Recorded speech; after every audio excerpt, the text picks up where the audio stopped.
back. Yes, we back. Oh man, how it feels to be back. How it feels to be back on the flow. I said, you know what I mean? We doing that thing. Anyway.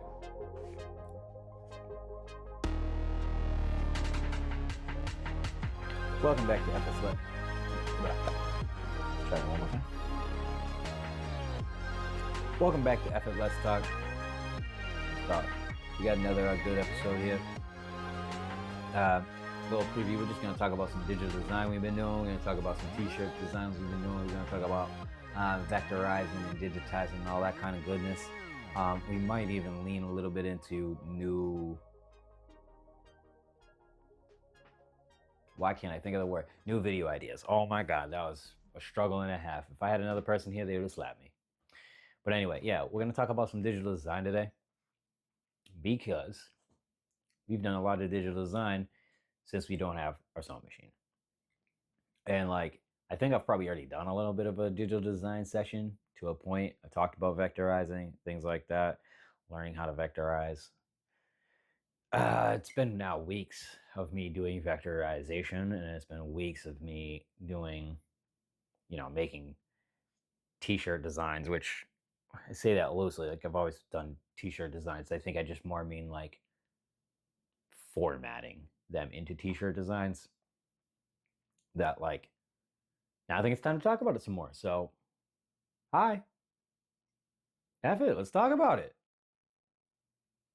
You know what I'm saying? Let me put this down. But yeah, let it go. So yeah. Which design do we want to talk about first? Let's talk about my mom's design.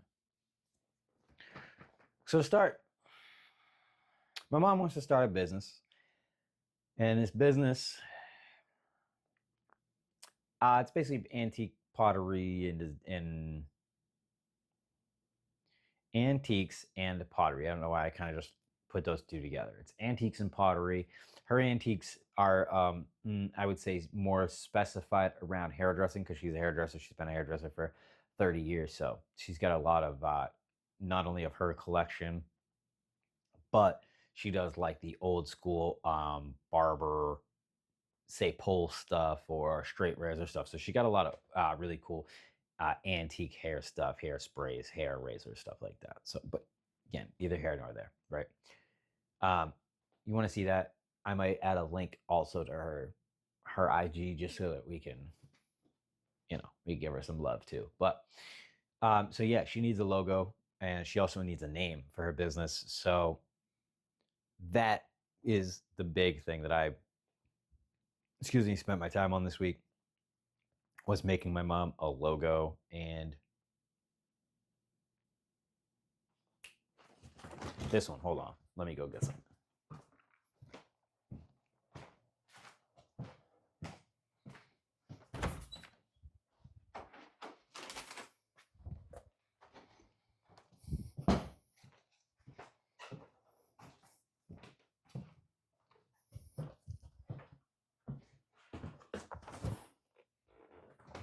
So this is my nightly draw book.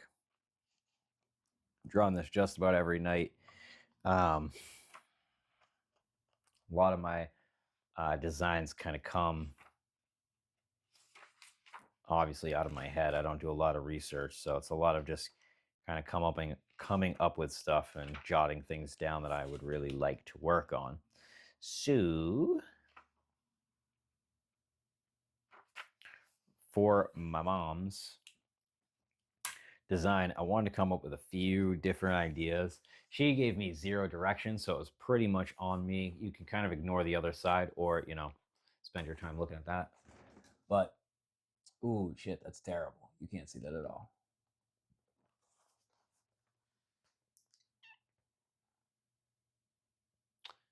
There's no light around here either that I could even use. Wow, wow, wow, wow, wow, wow, wow. Okay, let's try to do this then.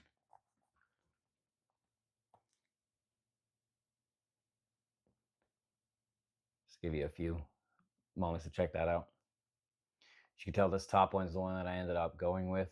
Some of these other designs here, if I turn it a little bit towards the light, you might.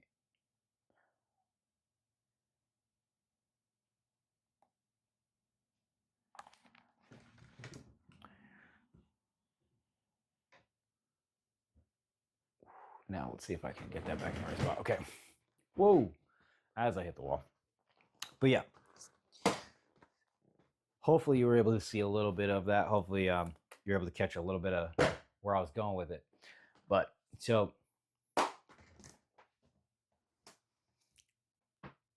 what I wanted to do for hers was,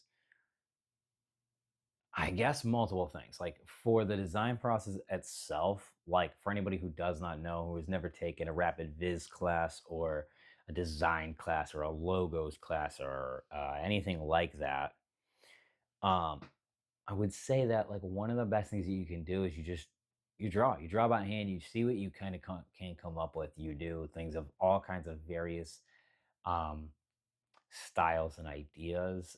Obviously, things within your wheelhouse, things kind of within your wheelhouse. You challenge yourself. You do all kinds of different things. Ideally, you would have your customer give you feedback on those things. Because it was my mom, she doesn't give me feedback on those, and instead she just tells me everything is lovely and whatever I would like to do. So I kind of very much have to do self-editing, which you may have to do for yourself sometimes. You may eliminate a few before you even show a client or anything like that. That one kind of didn't fit the aesthetic you guys were going for. So ergo, never mind. We're not even going to look at that one, right? So I start with that. I did a few of like handwritten cursive ones. I felt like a lot of them were too, I guess, flowery might be the best word that I mean. And I don't mean it in a negative way. I do mean it in a very positive way. The problem is that that connotation for logo of antiques didn't feel right. Right? Like the word antique looks very nice written in script. And I think depending on what it is, I really do think the word in script looks better, feels better. But my mom and I, we landed on Rainy Day Antiques for the name. There's reasons for it, but we won't even get into it. Doesn't matter. We're just talking about the logo itself. So whatever the name is, you just work with that, right? So because of, I almost want to say because of sizing, because of the letters being used, there's a lot of factors that go into like what script looks the best. So I did go through a lot of iterations of like bubble letters, which also didn't look right. Block letters, which didn't really look like it looked better than some of the other things. It definitely had like a bold statement, which is kind of what I was going for. It's a little bit more of like a bold, like here we are, bold statement. I guess as I'm thinking about it, some of the bold statement with some script also really looked nice. I think where we ended up landing though was something that was just really bold and eccentric and something that really stood out from afar. So it was something that you could read from afar that was easily scalable to something small to something really big. So as you saw, the one we picked at the top, or I picked at the top, she kind of approved. It has a big raindrop as the D because of Rainy Day Antiques. You kind of give a focal point to the D, but then on either side, you kind of really have bold lettering to really, yeah, the D draws you in. It should be a different color than the rest of it to really go, oh, what's that from afar? And then as you kind of pull in and the details come in, you can kind of read what's going on a little bit more. And even from afar, you kind of can get a sense of what it is. I will definitely have to go into a bit more of the refinement phase, which Not we will, I already did. That's what we're talking about. So from the sketch is when I just brought it right into, right now I'm using Inkscape. With Inkscape, I basically just, for this one, I went on thousand and one fonts.com, whatever, something like that. Turned on commercial use so that I could be using it commercially. All of that, because you have to make sure you're getting the right licenses and stuff like that. Whoop de wop.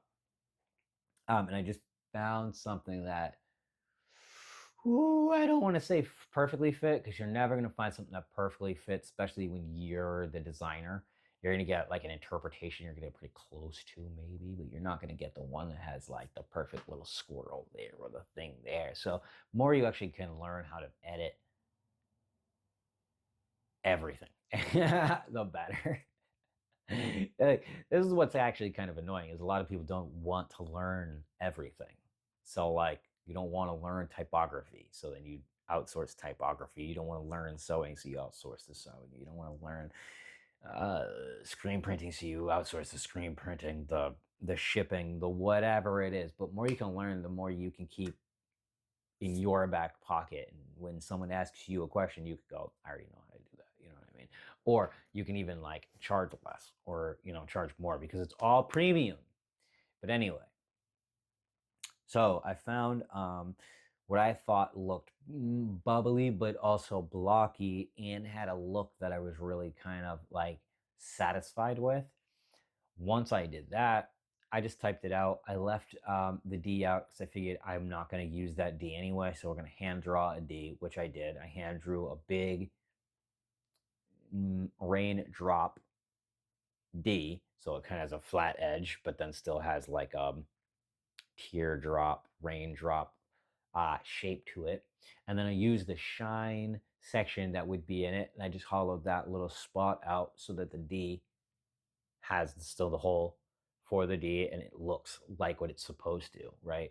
And then I altered all of the holes in the R, in the A, in all of those sections to be raindrops. So now there's kind of hidden raindrops throughout the piece, with a large raindrop in the center to show that it's not just a drop, that it is raining, that is rain, like that there is rain, right? Also put a bit of a second rim around it so that it could fill out any of the spots that are around it. Really like stickerizes it. In doing that, I just played with the actual outline itself and made splash marks, so that I now have like splash and drip and rain, and it looks kind of like wet, and a cool tone, I mean, logo. And again, not only because it is vectorized, but because of the way that I've designed it. Already, I've looked at it at a 1-inch design and a 10-inch, 20-inch design, and I really like the ability for it to scale. I really like that I can make a poster, or I could make, stickers or car decals. It really, I think, like, now that I've finished that one off, I really like it. So yeah, I don't know. Like that one, again, we might even decide in the future that I will have to then split the design into the two colors that it is, turn both colors black on separate layers, add registration marks, put each of those layers with registration marks, print them out onto transparencies, and get those ready for t-shirt designs as well, because that's how you kind of set up screen prints as well.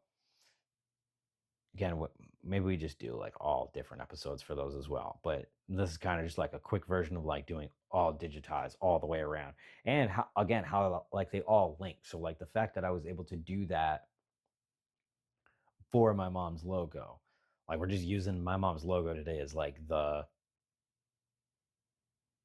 example piece. Um, and if I can, I want to get like a workflow video, not that's going to be posted here, but that I will be able to post separately, so you can see how I work, what I mean, things like that. So it's not just like by words all the time. Like I love these videos, being able to kind of just like express myself and say what's on my mind and say maybe what some of the other like tutorial-y videos aren't going to be able to say. Like this is very much the in between, episodes, in between like life moments where you get to see ups and downs, positives, negatives, being excited, being like down, you know, and also the process as I explain as I can, right? So, thanks for joining. Sorry that sometimes it's a little bit rambly and I fall off and I go off into a little bit of a tangent. This is all free for all. I don't have somebody bouncing off me to keep me on track, but let me end tangent. Go back to track. Track is that design, because it's vectorized, can be used in so many other ways now. I can, like I said, I'll just split it in half, turn it black and white. I can now turn that into a t-shirt. The way it is already, um, I can set to be cut and print on the Cricut, so I can already have stickers with it at different sizes. I can then even put them in an array so that I can have multiple of them cut at once, and I can have multiple stickers pumped out. So that would already be t-shirts, stickers.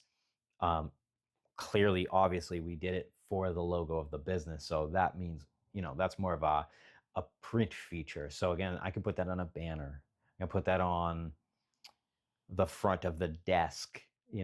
We could obviously load it into a projector, put it on any size, paint it on the wall. Um, Keychains, we can upload that. I imagine as an SVG, I don't know what the company would need, but I could send it to a company for keychains, because this is what I was, again, just saying a minute ago. I could make my own keychains, but maybe if I don't get around to it, or it's a little less feasible for me to do keychains, maybe that's something I just send to a company. 100 keychains, it might be $50-$75 for me, something along those lines. Custom enamel pins, custom enamel keychains, right? But they need they might need a JPEG, they might need an SVG, they might need a PNG. Because it's already vectorized, I can just hit that export button. I can export it as a PNG, SVG, whatever, you know, upload it to them, email, this is what I'm looking for, bang, boop, boop. Even if you're somebody actually who's doing um, like a drop shipping business instead, this is all you need to do. Like all you have to do is actually learn this portion of it. You take your design, you draw out a design that you really like. You could even be drawing this design on any form of digital platform that you can. It doesn't really matter what it is you're drawing on. Just draw, just put pen to paper, put pen to screen, get an idea out, produce the idea, and then from there you can bring it into any vector program and trace your own artwork. It is significantly easier than somebody thinks to trace your own artwork. there is a there is a bit of finesse with vectorization that somebody with a like myself, I say this because I have this problem particularly, is that there is a certain type of art style that you draw in that vectorization does not always lend itself super duper well to. Blending is a great example of something vectorization does not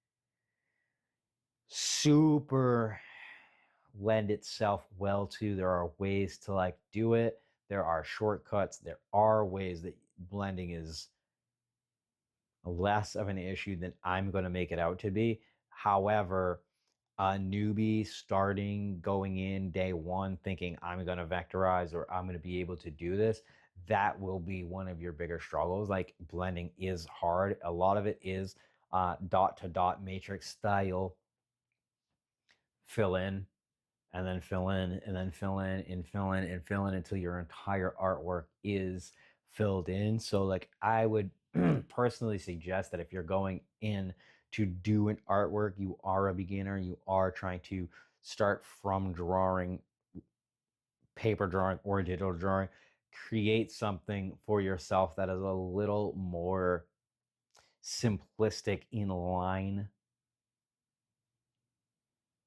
work and things like that. Don't make it super airy and fluffy and billowy and clouds and stuff like that. Not to start.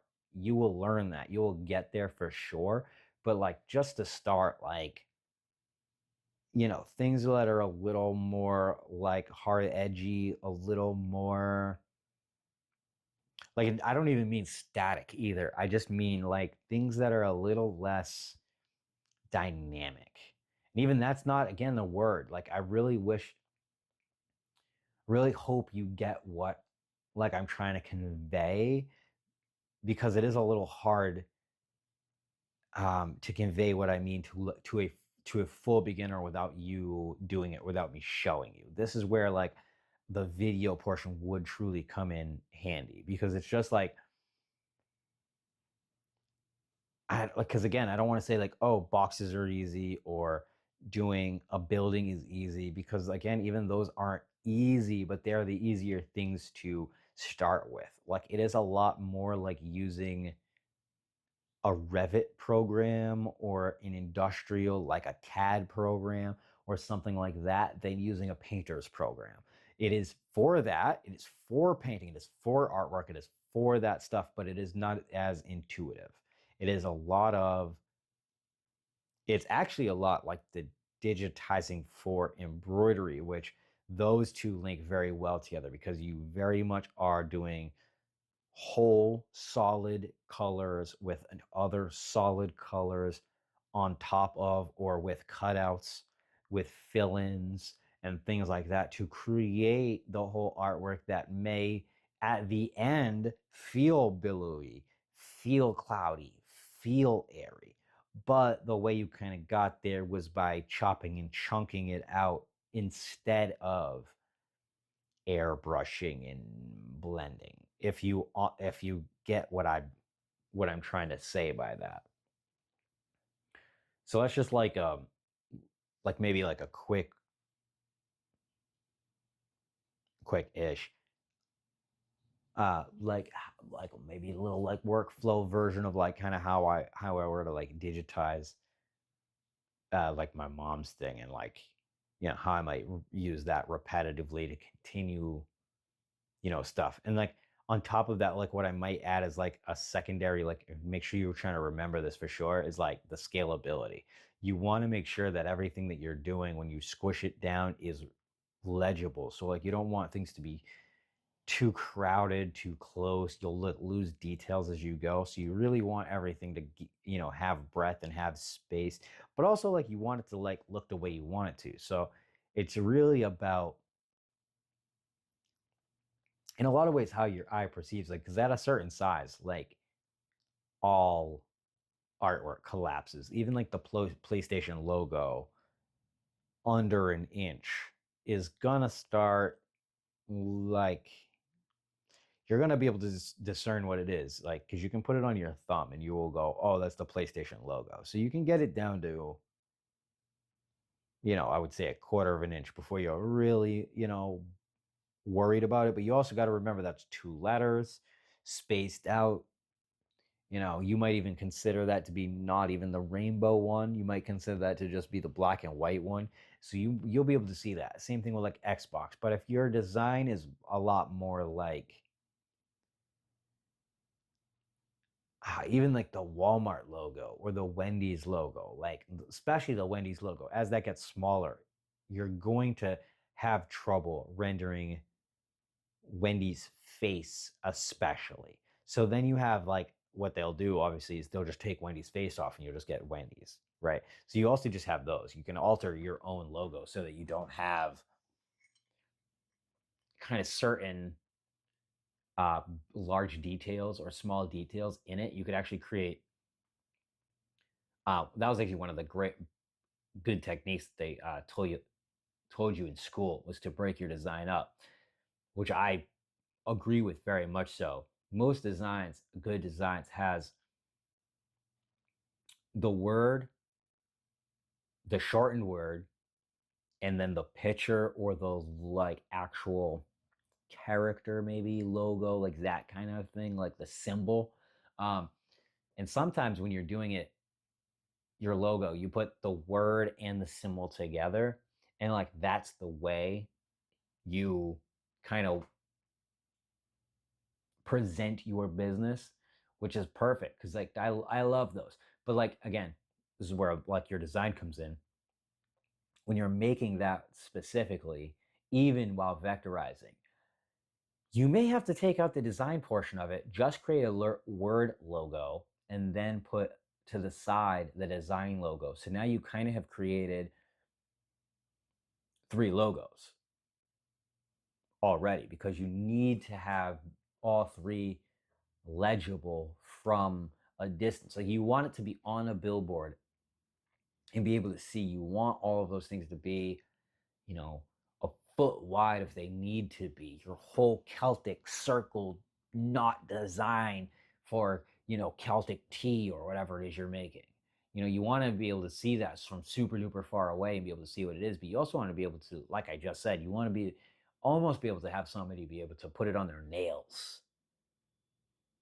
Like have the logo on their thumb and have them write Celtic tea across their nails or something.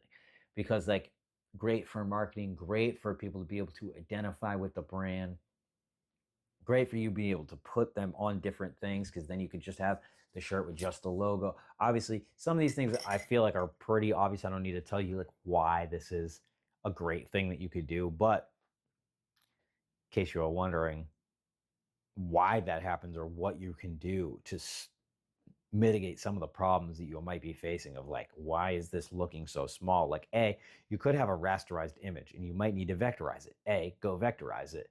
It will be annoying. It might be hard. You might have a learning curve, but once it's done, you'll be able to size it at any size.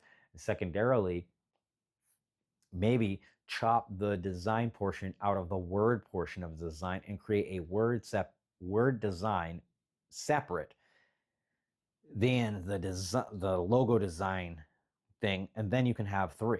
You just have word with logo, word without logo, logo alone. And those can be your kind of 3 rotating like logos. You don't even need to come up with the 2-letter PlayStation, Louis Vuitton, Coach like idea. Like you can just leave it at that. Right? A lot of businesses do. Most businesses do. Think Target, think Walmart. They all kind of go with that design process. So yeah, just use it for yourself too. Like it's a simple one, it works well. And again, you can do this from drawing. So just put pen to paper, just draw a little bit, see what you can come up with. It's all of it's going to be a learning curve. Like I said, I do want to have a few future episodes where I break it down a bit more and with some more visual cues. This was just being able to like really go through a design process from beginning to end. Like for one design so you could see like, yeah, how it works, how I might think about it, how I might put it on, paper, finalize it. I know I've repeated myself a few times, but I just want to hammer home the point that I'm saying that you can make one design one time and use that design in so many ways that it really, really comes down to the planning of the design. Like design, like plan and like troubleshoot your design more times than you think is necessary is what my best actual advice is. Like if you think you found the font you want, go find 2 more fonts you think might really, really work for you.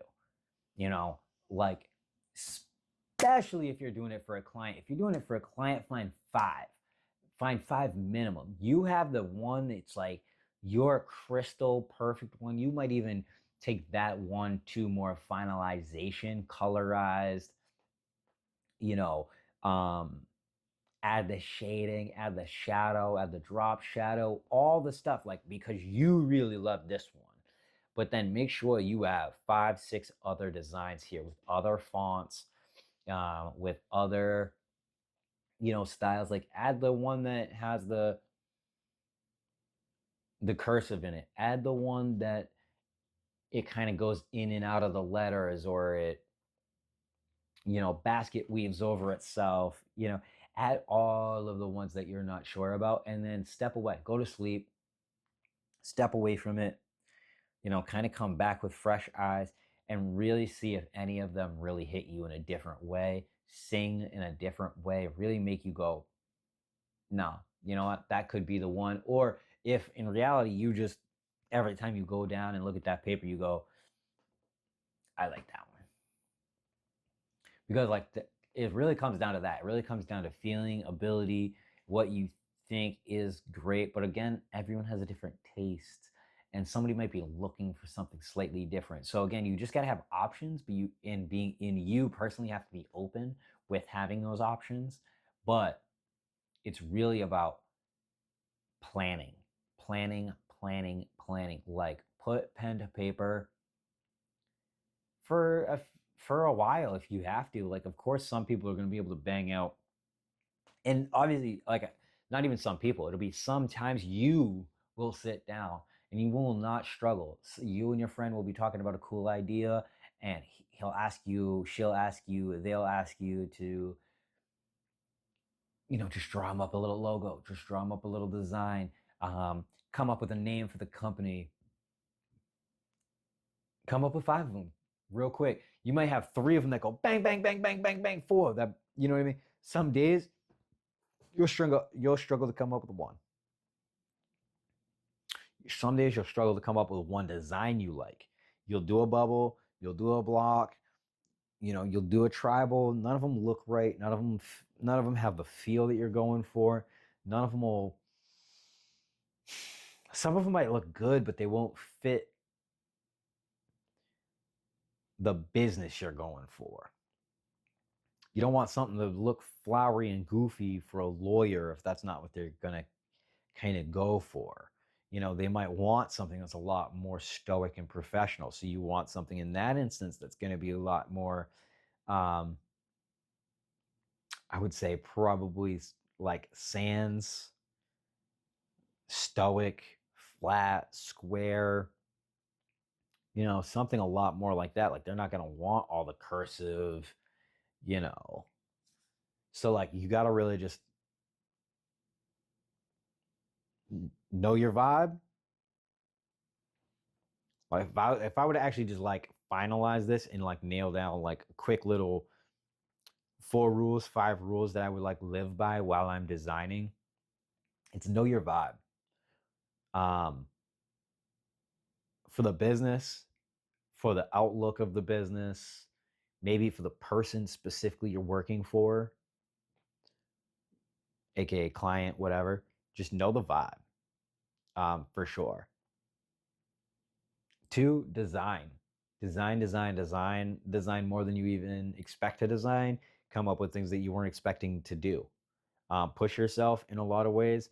Don't overdo it either. Don't go too crazy. You want to probably do, I want to say, it depends on the person, but you could probably go as crazy as like 10 quick 5 to 10 second concept sketches, and then you take those concept sketches, 5, 8 of those concept sketches, to like mid-tier, art or finalization, where you've now, kind of gone over some structural lines. You've really kind of turned it into something that someone can look at and go, oh, I see what you're going for, not just like the little, like I'm saying, for your little quick design. Like, your quick design should be done in seconds, um, bare minimum. Um, 4th, finalize on like probably still on paper, like finalize like 2 of them almost completely so that you can really like look at them.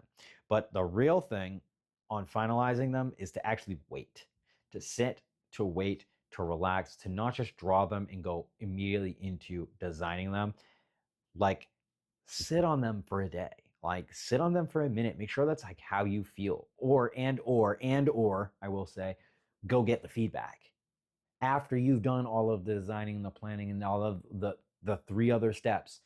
Your 4th step might be to like go show the person, or go fucking to sleep, go relax for a little while, go eat some popcorn, go hang out with friends, go drink a brew, come back later that night, see if you still like that, see if it still feels like it hits the vibe, make sure it still hits all other 3 criteria on your 4th criteria, which is relaxing and making sure it hits all other criteria.